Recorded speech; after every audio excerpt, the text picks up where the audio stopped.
Menanamkan budaya cinta tanah air sejak dini dianggap krusial dalam membentuk karakter generasi muda yang bertanggung jawab dan berintegritas.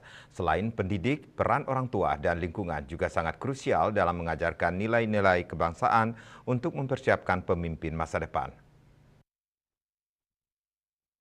Memiliki peran penting dalam membentuk karakter generasi muda. Dengan menanamkan cinta tanah air, anak-anak diajarkan untuk menghargai perbedaan dan bersatu dalam keberagaman.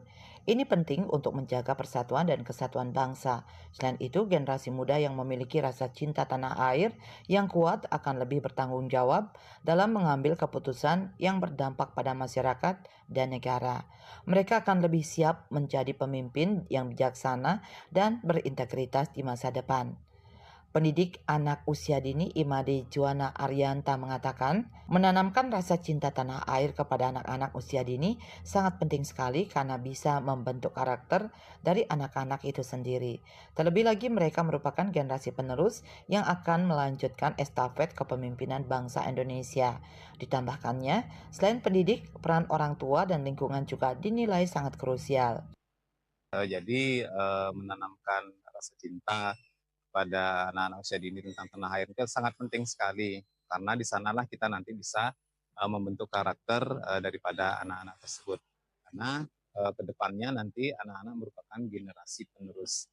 Nah, disinilah kita sebagai pendidik sangat penting menanamkan rasa cinta terhadap tanah air. Peran lingkungan dan orang tua, misalkan di rumah juga sangat penting sekali. Karena apa? Di masa emas anak usia dini ini, ketika dia melihat di rumah, melihat orang dewasa, melihat orang tuanya sebagai teladan, nah kitalah sebagai teladan ini memberikan contoh yang baik. Kita sebagai orang tua di rumah tentu diwajibkan bagaimana memberikan contoh yang baik agar apa yang mereka lihat, misalkan menanamkan rasa gotong royong, ada rasa toleransi, karena kita adalah hidup di negara ini berkebinekaan. Pendidikan dan pengajaran tentang cinta tanah air harus dilakukan sejak dini melalui berbagai kegiatan seperti Parade Merah Putih, pembelajaran di sekolah, kegiatan pramuka, upacara bendera, dan lain-lain. Hal ini bertujuan agar generasi mendatang tumbuh menjadi individu yang memiliki rasa cinta dan tanggung jawab terhadap bangsa dan negara. Agung Santika, Bali TV.